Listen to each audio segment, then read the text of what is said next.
Gladiators, emperors, colosseums. We think we know the Roman Empire. But what if I told you the most astonishing beings to ever walk beside Caesar are now extinct? These weren't dinosaurs, not ancient mammoths frozen in time. These were living, breathing beasts, some as massive as war horses, others as deadly as lions, hunted, worshipped, and unleashed for bloodsport. Today, they're gone, wiped out by greed, steel, and spectacle. But back then, they roared in the arenas. They stalked Roman forests. They crossed mountains in battle. So what were these forgotten creatures? And how did the mighty Roman Empire, through conquest and cruelty, help erase them from the face of the earth? Let's journey back and rediscover the extinct creatures the Romans witnessed. Imagine standing in the shadow of a beast taller than a man's chest, weighing over 3,000 pounds, with horns longer than your arm, and knowing it wasn't just real. It was hunted for sport.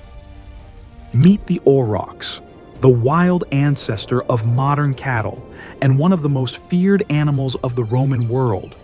To the Romans, the Aurochs was more than just a powerful herbivore.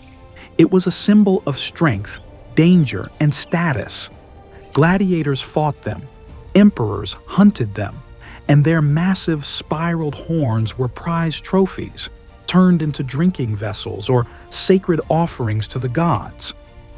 Julius Caesar himself described the aurochs as a little below the elephant in size. These beasts roamed dense forests, like the Hercynian forest of Germania, an ancient wilderness so thick and primeval, Caesar's armies feared to enter. Aurochs didn't just walk through these forests, they shaped them. By trampling down vegetation and grazing in herds of up to 30, they maintained open meadows and supported biodiversity. In a way, they were ecosystem engineers, just as important to the land as they were to Roman lore. But that power came at a cost. The very traits that made them revered also made it a target. They were hunted relentlessly, for sport, for meat, for prestige. And as agriculture spread, their wild grazing grounds disappeared. Eventually, they became a rarity, so rare, in fact, that by the 1600s, only a single herd remained in Eastern Europe. The final aurochs died in Poland in 1627, a lone shadow of Rome's once thrilling spectacle. But bulls weren't the only icons turned into bloodsport. The next beast was far more regal and far more terrifying. Let me introduce you to the lion of the Colosseum. You've heard the legends. Lions roaring in ancient arenas, mauling prisoners and gladiators under the blazing Roman sun. But these weren't African lions from the Serengeti. These were Barbary lions, muscular, broad-faced predators with dark, scruffy manes and a cold, unflinching stare. And in ancient Rome, they were the main event. Native to North Africa, Barbary lions once roamed the rugged mountains and deserts of modern-day Morocco, Algeria, and Tunisia. But when Rome came to conquer, it didn't just take land. It took powerful symbols. Lions were captured, caged, and shipped across the sea to meet their fate in the Colosseum. Some were pitted against gladiators in bloody combat. Others were used to execute criminals in the most brutal fashion imaginable, torn apart for public entertainment. There's even record of prisoners placed on massive seesaws. As the platform tilted, lions lunged at those who fell too low, triggering gasps and cheers from the crowd. This wasn't just violence, it was orchestration. And yet, there was a darker side to these predators that even emperors respected. One of Rome's most feared emperors, Caracalla, supposedly kept a Barbary lion as a pet. The beast slept in his quarters and, according to legend, tried to defend him during his assassination. Think about that. An emperor of Rome, protected not by guards, but by a lion. But like many of the beasts Rome adored, the Barbary lion was ultimately loved to death. Hunted for games, trophies, and later by colonial powers with guns, the last of these lions vanished from the wild by the 1960s. From roaring kings to ghostly silence. But Rome didn't stop at lions. It brought in monsters from farther east, striped killers with jaws built for bone. Up next, the Caspian tiger. Imagine seeing something so fierce, so unfamiliar that ancient writers mistook it for a myth. A beast with cinnamon-colored stripes, muscles like coiled rope, and eyes that didn't blink. This was the Caspian tiger, and when it entered the Roman arena, it wasn't just exotic, it was terrifying. The Caspian tiger once roamed a massive range, from eastern Turkey to Central Asia, circling the Caspian Sea. Unlike the broader Siberian tiger, this subspecies was leaner, sleeker, and arguably more aggressive. Romans and Greeks had likely never seen anything like it. Some early accounts even confused them with mythical manticores, man-eating beasts said to have the body of a lion and a venomous tail. But these weren't myths. These tigers were captured, often by luring them into pits or dens, sometimes drugged, sometimes stolen with cubs. Then they were paraded into the Colosseum and unleashed. They fought lions, bears, gladiators, and even each other. The crowd was captivated, not just by the blood, but by the sheer wildness of the animal itself. It was the jungle, brought to Rome. But that thrill came at a cost. Even though the Caspian tiger survived long past the Roman Empire, it didn't survive humanity. Its territory shrank with every war, every settlement, every rifle. By the 20th century, they were gone. Officially declared extinct in 2003, the Caspian tiger now exists only in dusty records and faded art. Rome's arenas ran red with the blood of lions and tigers. But sometimes, its generals brought beasts not for spectacle, but for war. And when they marched across the Alps, they brought elephants. Next up, the war elephants of the ancient world and the extinction of giants.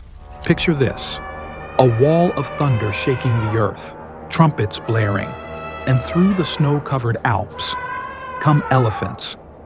Not in a jungle, not in India, but in Europe, charging toward the Roman Republic. These were the Syrian and North African elephants, and they're now completely extinct. The Romans first encountered these beasts in war. The North African elephant, smaller than its modern relatives, yet massive and fast, was used by Carthage in the Punic Wars. But it was the Syrian elephant that stole the spotlight. Standing nearly 12 feet tall and weighing over 10,000 pounds, it was a true juggernaut. Hannibal's favorite elephant, Surus, the Syrian, was said to be larger, more intelligent, and braver than the rest. Some believe he was the last of his kind, a living fossil charging into legend as he crossed the Alps with Hannibal's army. But Rome didn't just fight elephants, it turned them into entertainment. After the wars, elephants were paraded into arenas and slaughtered before roaring crowds. They were stabbed, burned, and forced to face entire squads of gladiators. Sometimes, they were even used to execute prisoners, trampling the condemned to death for spectacle. The North African elephant was wiped out by the 4th century AD. The Syrian elephant disappeared earlier, possibly with Surus himself.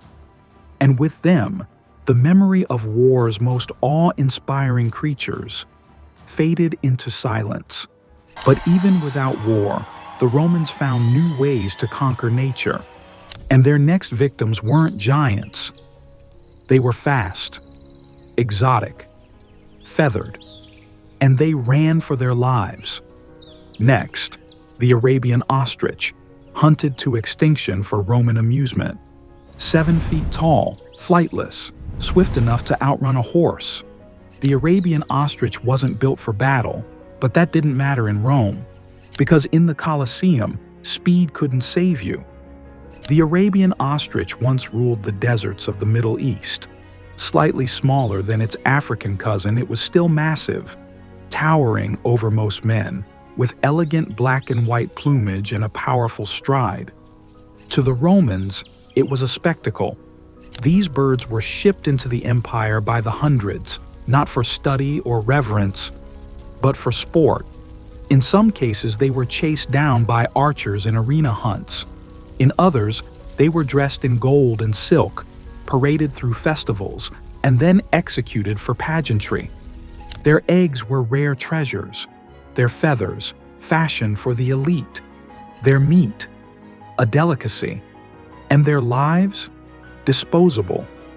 But even the Roman blood games weren't the end.